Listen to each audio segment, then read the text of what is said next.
From the air, Mongolia looks to be about as far from anywhere as you can get. After a 23-hour journey from Seattle, I arrived in Ulaanbaatar, the bustling and eclectic capital of Mongolia. Since I arrived a day early, I had a chance to look around. Mongolia is wedged between two giants, China to the south and Russia to the north. Both of those giants tried to dominate Mongolia in the 20th century. This attempt at domination can be seen in the buildings of Ulaanbaatar, a curious mixture of Mongolian, Russian, and Chinese architecture.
At Russian insistence, the flowing Mongolian script was replaced by the Cyrillic alphabet. Either way, reading a sign in Ulaanbaatar is a challenge.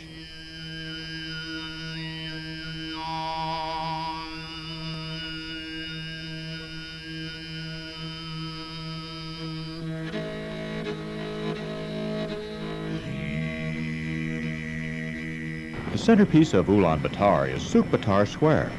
It is named for Dame Denise Sukbatar, who in 1921 declared Mongolia's final independence from China. The large building in the background is the government house, which, like all gers in Mongolia, was built to face south.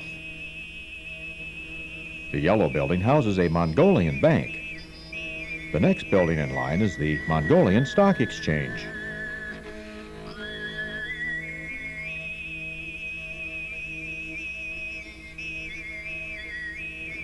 The man riding the horse on the statue is Sukbatar. The pink building is the State Opera and Ballet. And the tall building in the northeast corner is the Palace of Culture.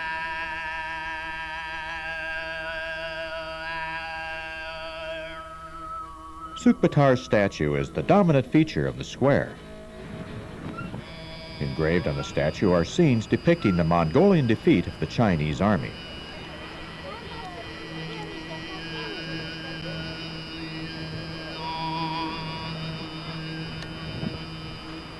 On my way back to the hotel, I decided not to join these kids in the local swimming hole.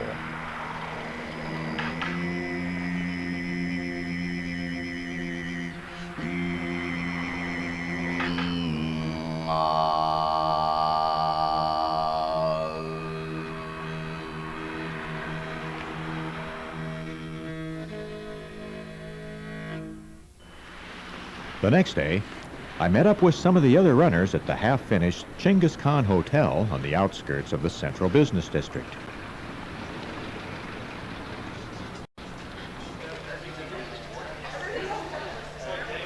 Okay. Don't leave without us. I'm going to take him up and get him. She's a lady that can handle trouble. I'm the woman of the night. That's what we say in China. Yeah, she has to deal with runners. Most of them are really dumb people. From Ulaanbaatar, we would travel to the race site, located on the shore of Lake Hovsgol, some 500 miles to the west.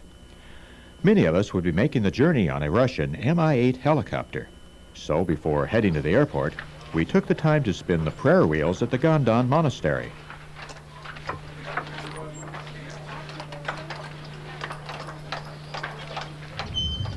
Once we arrived at the airport, we were taken to the helicopter boarding area. Here we lounged around until the pilots showed up.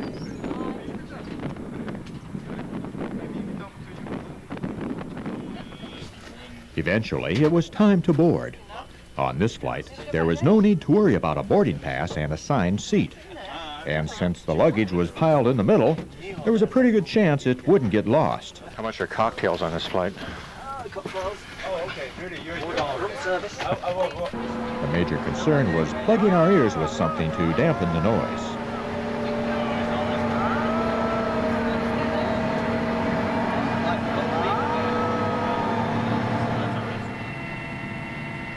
When everyone was crammed in, we taxied down the runway and thumped our way skyward.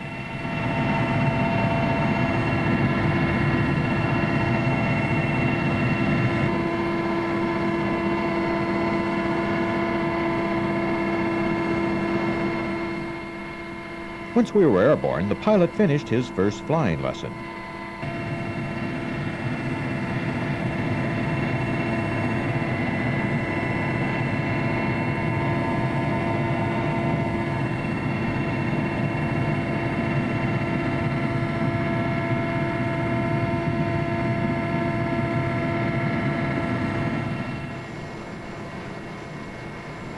After leveling off, we thudded our way westward.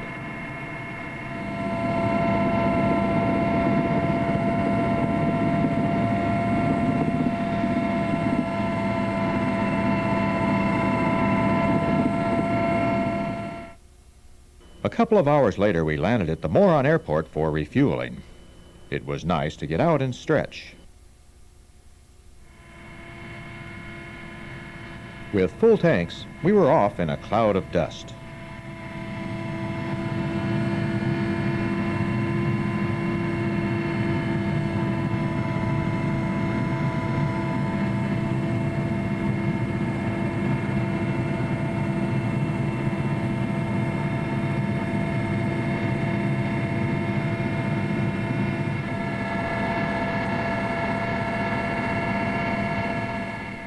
Skimming a couple of 100 feet above the ground, we got a good look at the rustic Mongolian landscape.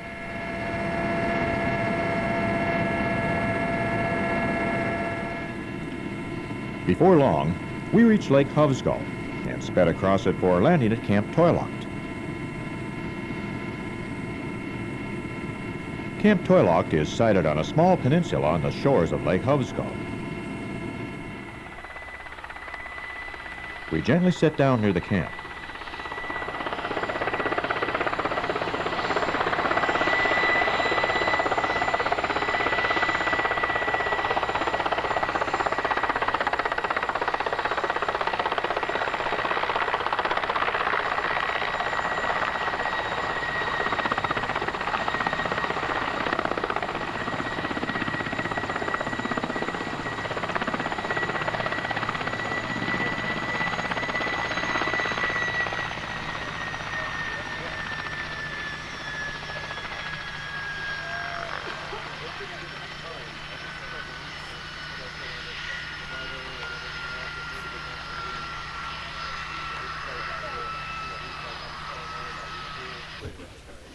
After landing, we eagerly exited the trusty chopper.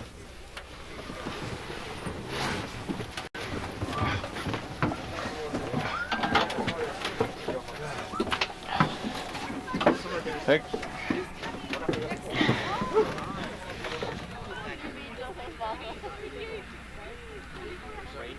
I was delighted to find out that my friend, Dr. Dan Newbill from Honolulu, was on the trip. While Doc made it to the camp, his luggage didn't. He arrived with only his carry-on bag. In this shot, he's wearing my hat and vest. This rustic Gare camp would be our home for the next 4 days. During our stay at the camp, we were quartered in gares, known to Westerners as yurts.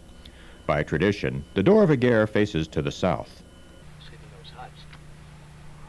Inside, the gare is quite roomy, and with the wood stove, very warm and comfortable. As we basked in the warmth, Doc dug through his meager possessions, hoping to find some toothpaste.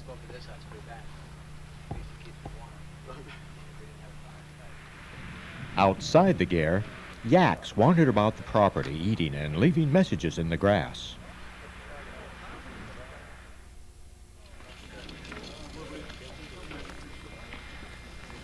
The next morning dawned sunny and warm. We had the option of fishing, riding, trekking the course, or helping with course marking.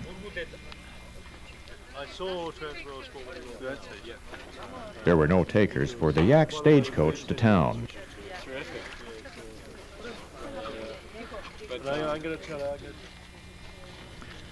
Doc and I opted to help mark the course, and we headed out by jeep to where we would start. Along the way, we passed the fools who had decided to tour part of the course on foot. They wound up walking nearly 20 miles. Hello. Hi.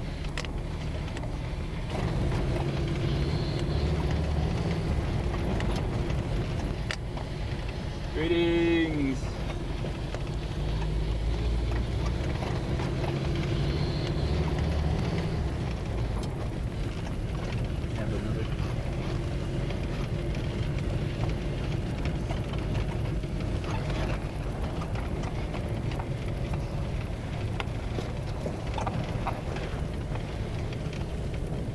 Before we commenced with our marking duties, this horseman rode up to tell Doc that his bag was still lost, but it should arrive tomorrow.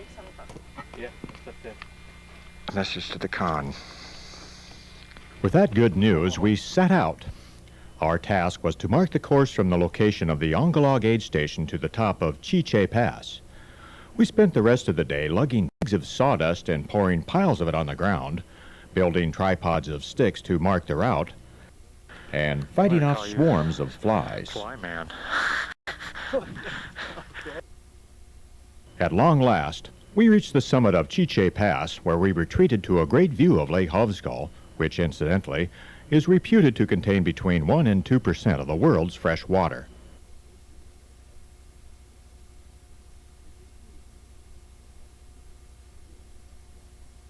Later that night, we were treated to a performance of a group of very talented Mongolian musicians, singers, and dancers. I'll invite you to listen in for a few moments.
The following day, Doc and I joined a group for a visit to an encampment of reindeer people.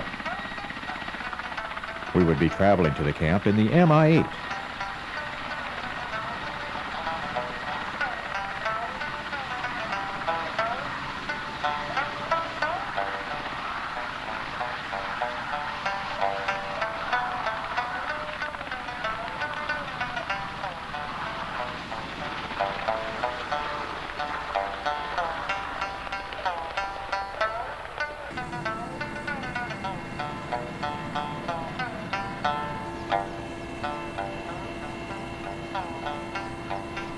After takeoff, we peered down at the summit of Chiche Pass.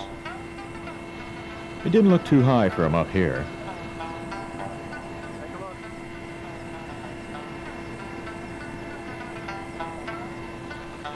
As the helicopter thudded northwest, we all enjoyed the views of the landscape passing beneath us.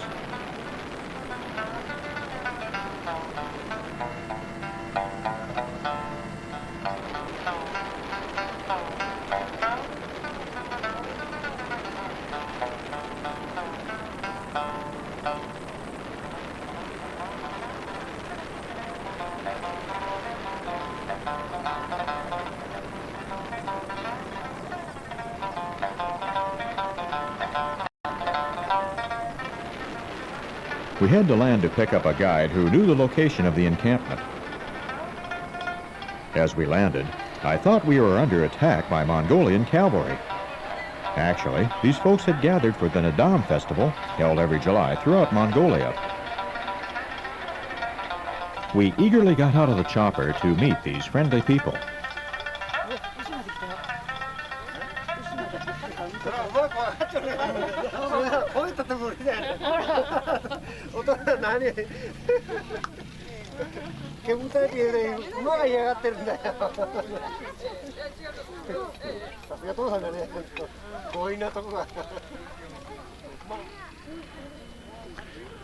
Mongolian girls and boys start riding at a very early age.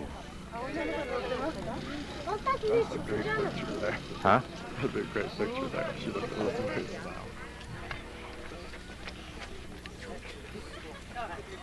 This is better than reindeer.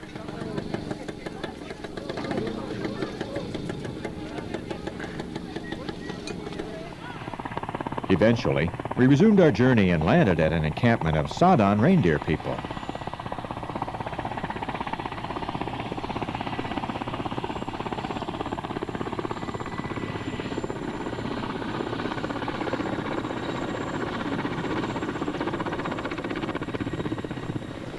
This little fellow was not used to noisy machines descending from the sky.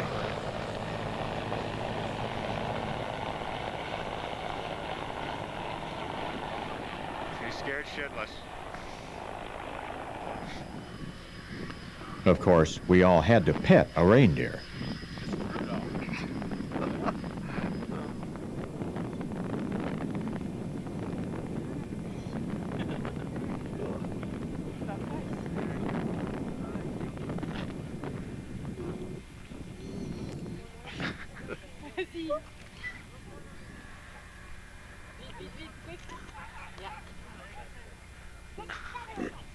This mama didn't like her baby getting choked.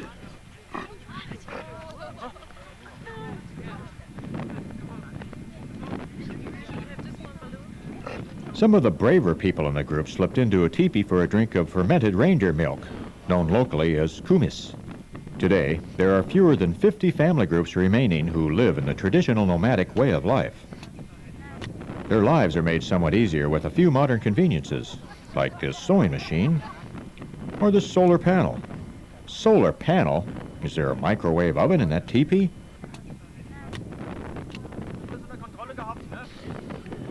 Here's something you don't see every day. Make it count.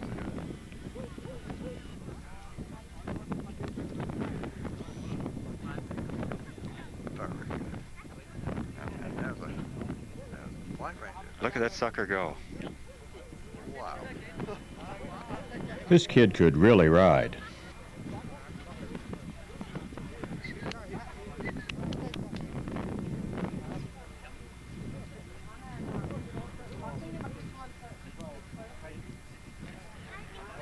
and splash across the water. I'll be goddamned.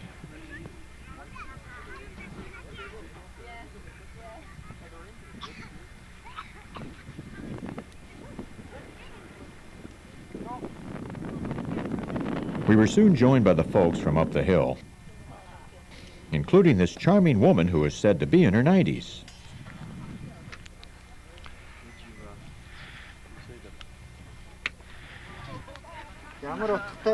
We were told the language she is speaking is a Turkic dialect that is nearly extinct.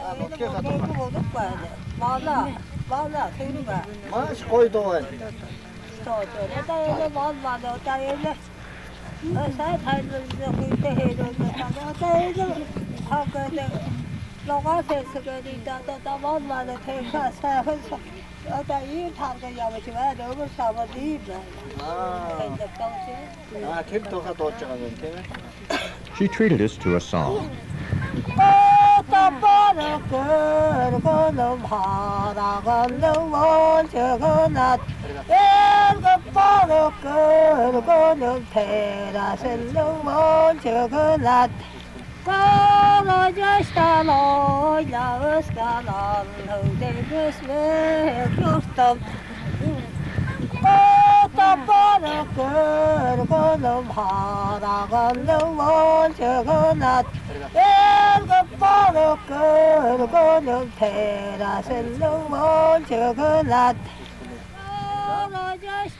Since I couldn't speak Sadan, I tried using hand signs to tell them Doc wanted to milk a reindeer.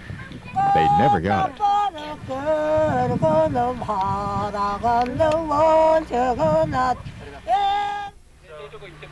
So over the hill, you meet with the road, and the road all the way to the first aid station. The night before the race, we gathered for the pre-race briefing. First aid station.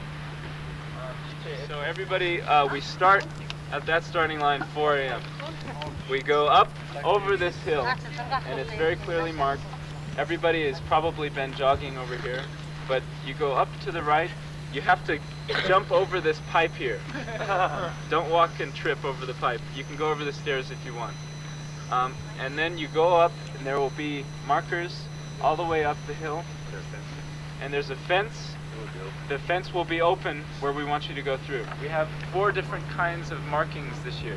Last year we just had 1, the ribbons. This year, because we wanted to be very careful, we have 4 different kinds of markings. The most important one is the signs.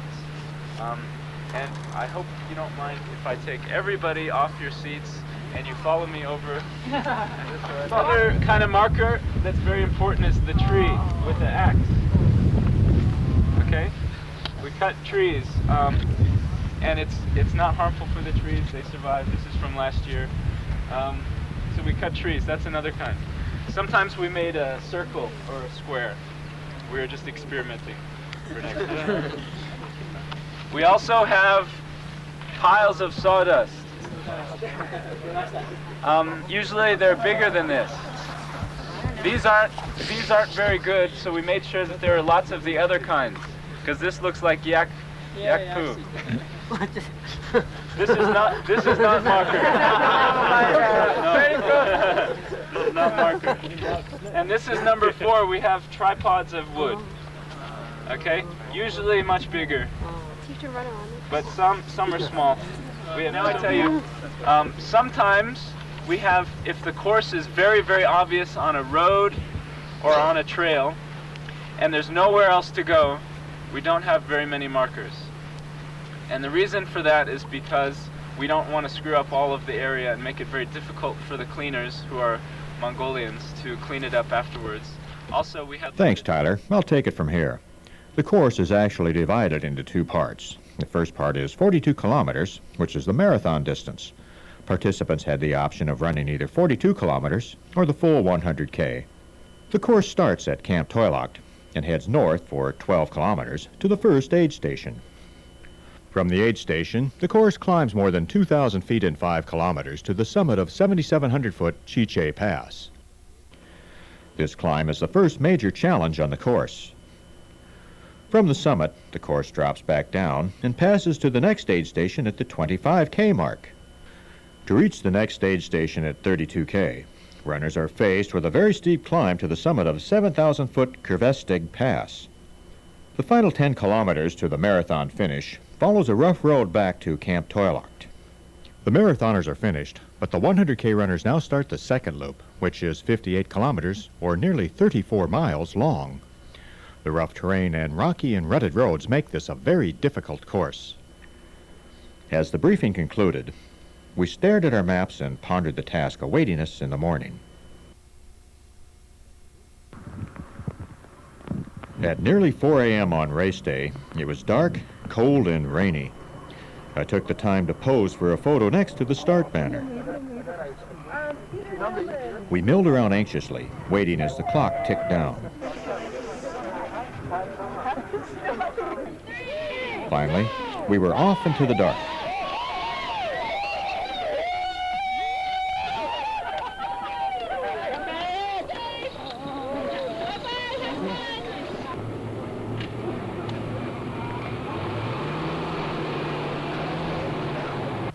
As the day grew lighter, we moved along the road, heading north to the first aid station.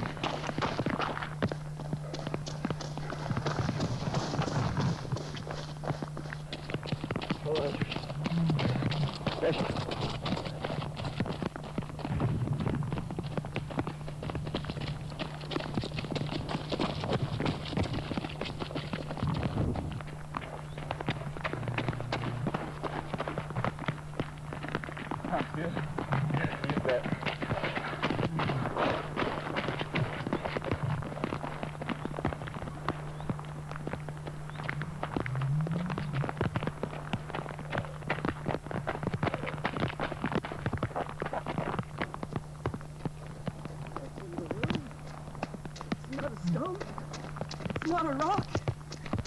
It's lad to the camera. It's a person.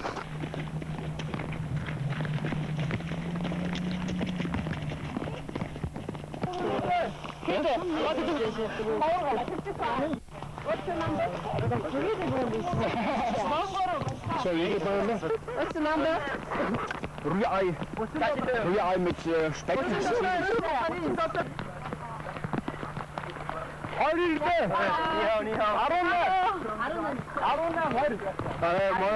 Morning.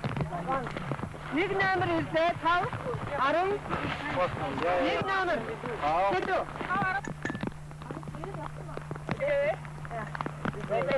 Yeah, good luck. Thanks. Bye. Bye.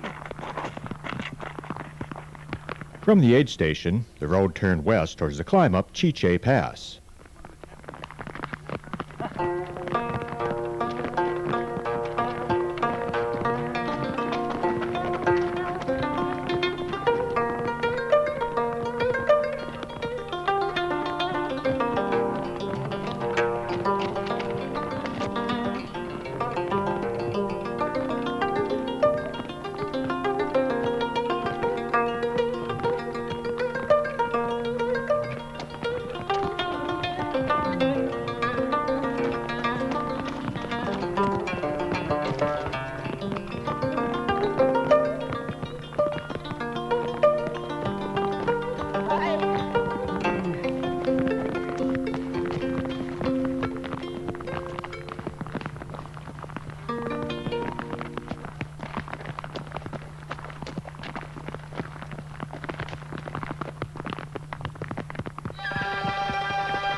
Where did they go?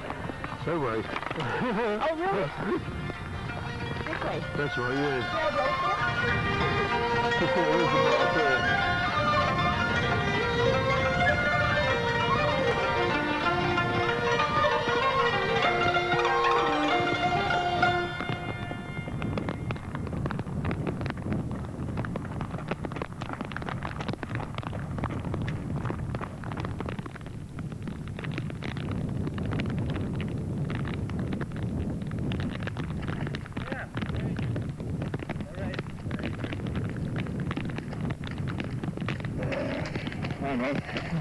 It was 8 kilometers to the summit of Chiche Pass to the next aid station. After reaching the summit, we had a fast run down for a couple of kilometers, but the heavy rains had turned the lower part of the course into a boggy swamp. A cheerful group of volunteers, including a German fishing guide, greeted us at the Hovsgol aid station. From the Hovsgol aid station, it was about 6 kilometers to the summit of 7,000-foot Krivestig Pass, and an additional steep 1 kilometer down to the water station at 32 kilometers. From the aid station, we followed a beaten trail through the wet grass. After leaving the meadow, the route became rocky, and we had to ford quite a few streams swollen from the heavy rains.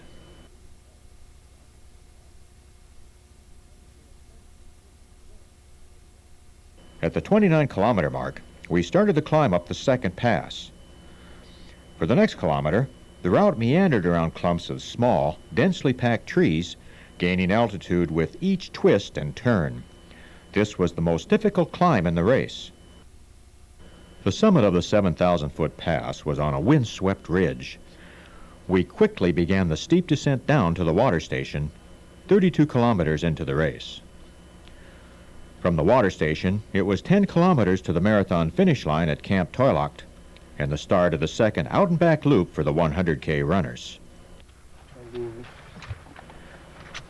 Most of the running on this section took place on muddy dirt roads. This is the Mongolian runner. Oh, he's smiling.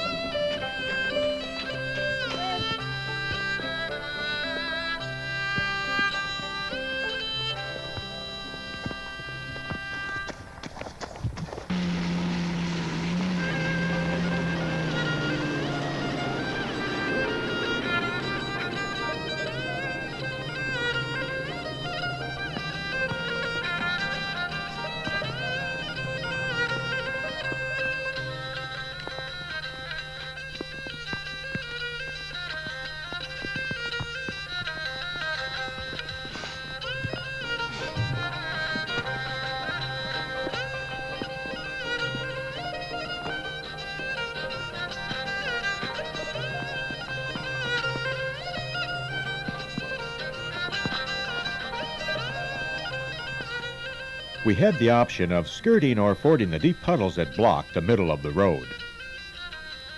To reach the finish line, we had to negotiate a kilometer of deep black muck and soggy turf. Englishman Ben Moyle won the marathon in a time of 4 hours and 53 minutes. Oh. What about the weather though? Pretty rough. But nicer running, I guess. Nicer running. What about the climbs? The first one wasn't too bad because it was all on the road, but the second one up through the forest was tough, really tough. Went on forever, but it wasn't as high as the first one, so. Following Ben, other runners sloshed their way to the finish line banner.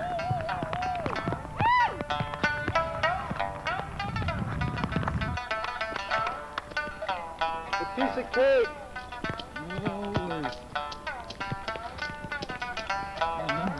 Yeah, is it on your back? I think.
Camp Toilocht, the 100K runners started their second loop. Like the marathon loop, this course featured several tough climbs and miles of difficult running on very rough roads and trails. For many, the weather at the departure on the second loop was dreadful.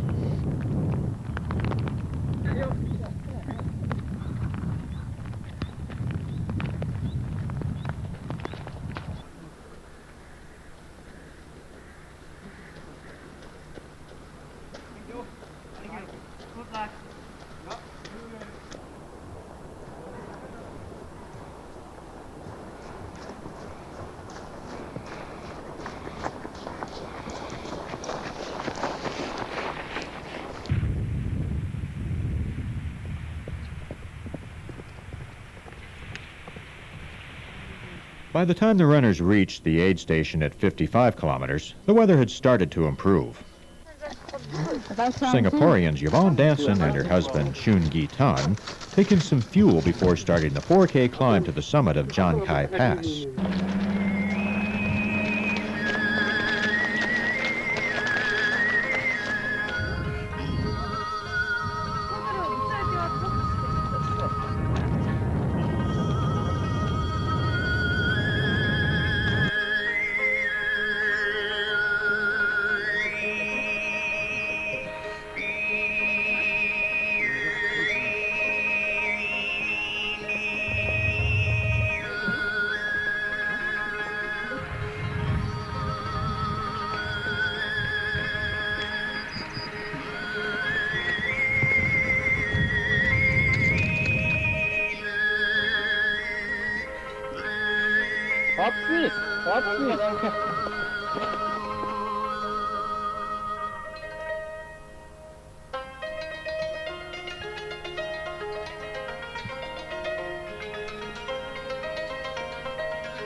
Hello.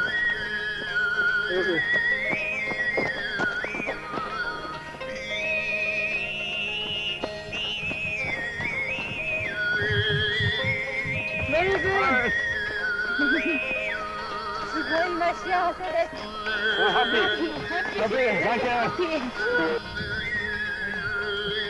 I make a nice picture. I like pictures.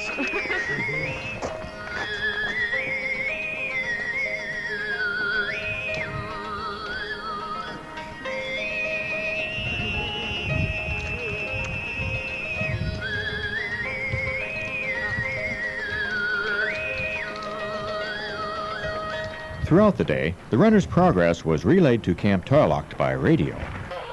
Let's listen in as Urka gathers information.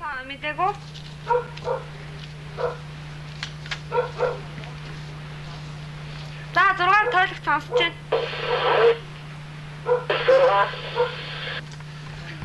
21 номер 58-ийнхаа явсан тоог нь дахиад хэлэхгүй юу? 21 номер 14 31 14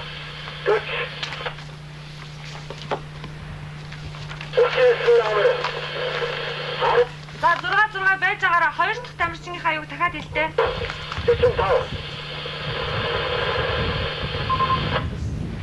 49 номер 14 32 Late in the afternoon, the lead runner, Mongolian Bayasan Erdenbayar, nears the finish line. Before long, those of us waiting at the finish line could see him in the distance.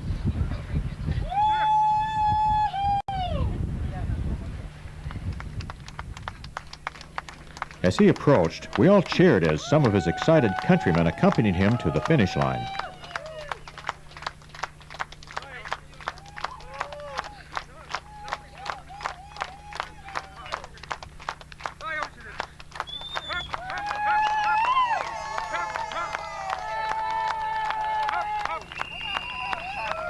Erdenbayar won the race in a time of 13 hours and 44 minutes. 4 minutes behind in second place was German Stefan Schlett, who used his final reserves of energy to amuse the spectators.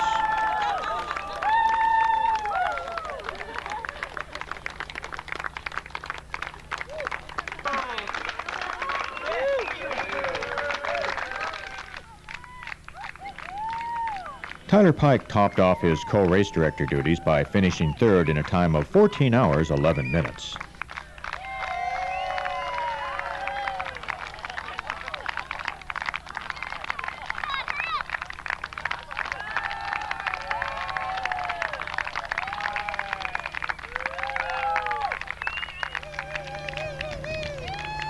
Fourth across the line was Chungi Tan, and the first woman finisher was his wife, Yvonne Danson. Both were timed in 14 hours and 46 minutes.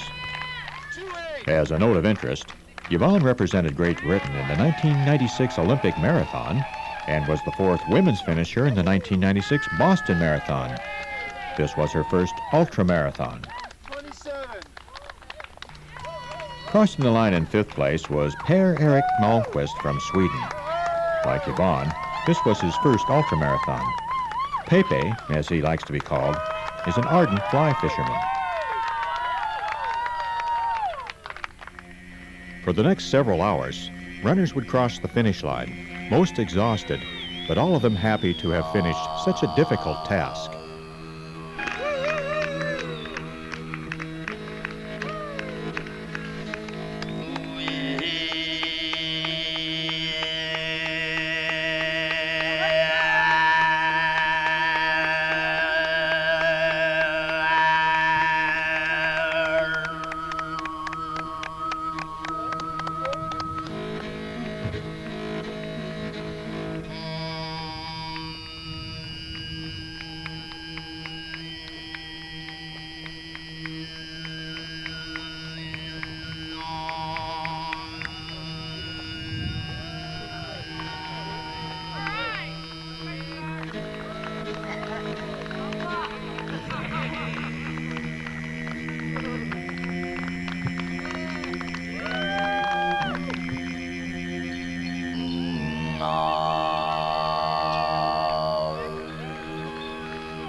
As the sky darkened, the last of the competitors reached the finish. It had been a long day.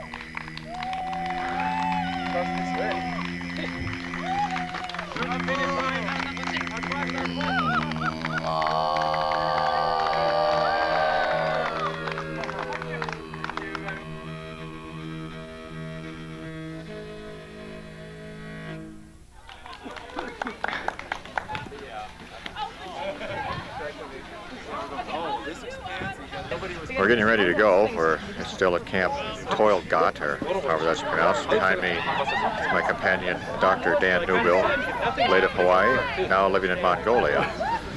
We'll be leaving soon on these well-appointed transportation vehicles that I'll now show you.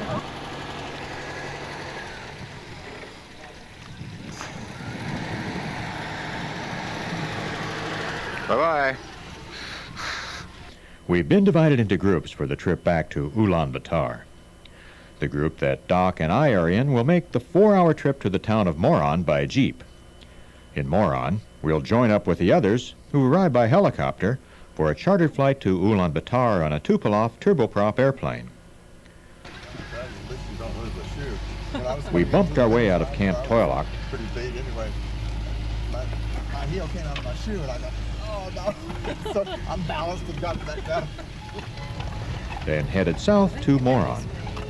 This is the same road that was used for the 100-kilometer course.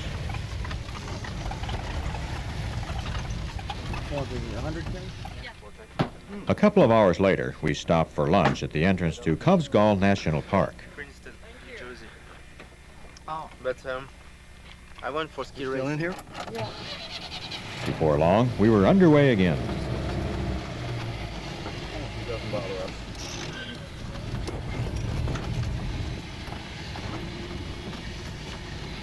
So we're 60K from the town. Yep. Is that what you're going to say?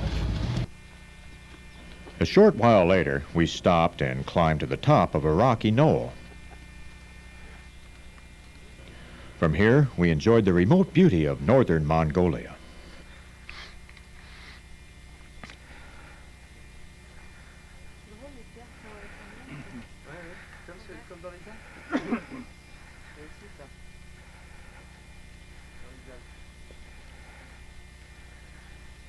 We're standing on a hill somewhere in the middle of Mongolia on our way to the town of Moron to catch a flight.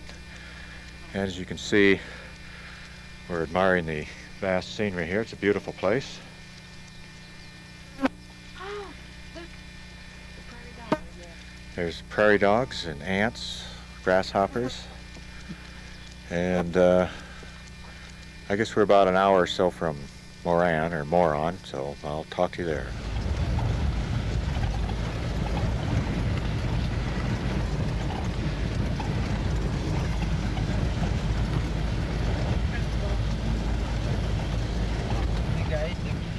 Reaching the plains, we sped along to Moron.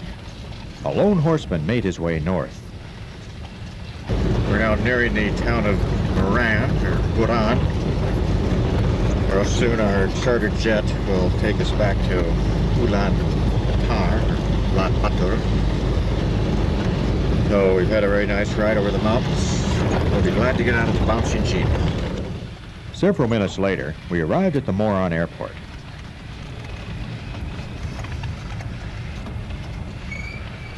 Inside, our fellow travelers greeted us enthusiastically.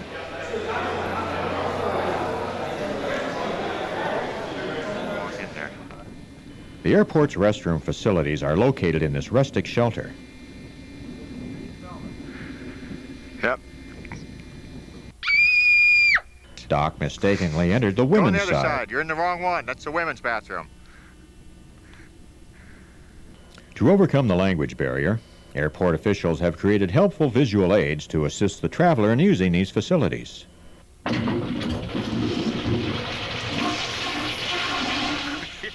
Relieved, Doc goes looking for his bag, which has still not arrived. So how would you describe that experience? Airport officials have also instituted a program of passenger self-service, so we load our own bags into the Tupolev. Bags loaded, we load ourselves onto the airplane. When everyone's aboard, we take off.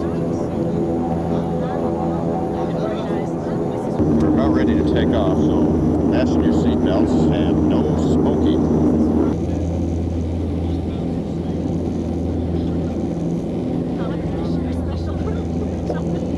Okay, I can see better.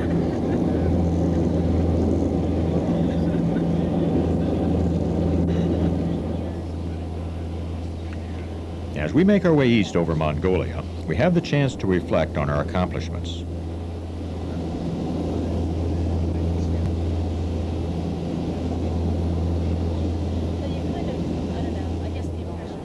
Before long, we make a safe landing in Ulaanbaatar.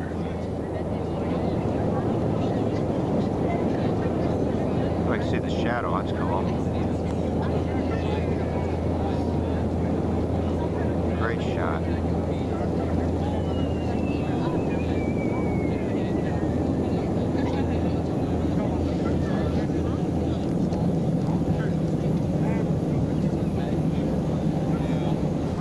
We're on the bus now on the way to town. We've landed safely. We're going directly to the restaurant for the awards ceremony before going to our hotel to spend a quiet night after the revelry of the awards ceremony. Now, check with the awards ceremony. We're now in the group hub in Ulaanbaatar, quaffing some brews and enjoying ourselves. I'm being shoved out of the way by annoyed waiters. What was the best part of the race for you? Best part? Yeah. From 55 to 65. Yeah, it was I ran very fast, faster than other runners, I think. Okay. Yes, I fasted the runner behind me in 70 minutes. That was the Number one. First place. Congratulations. Thank you.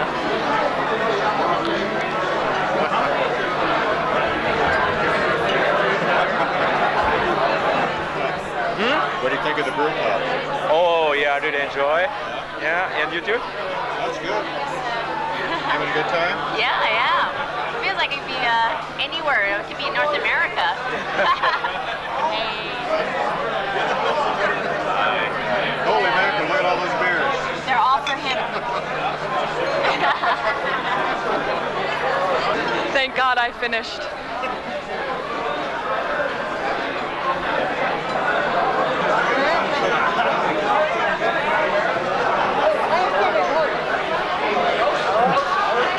Skål! Skål! What do you think? Good? Skål! Very good. Very good. It's a good feeling. Doc asks Urka if she's seen his bag.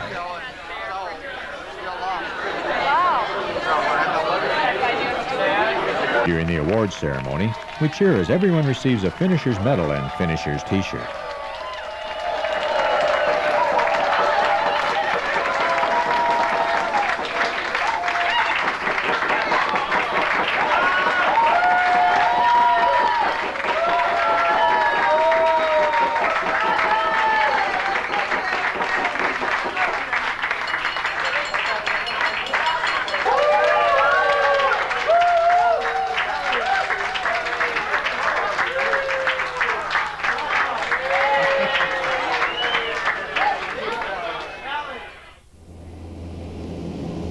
As we make our way home the following day, we all look back with fond memories of the race and of the Mongolian people.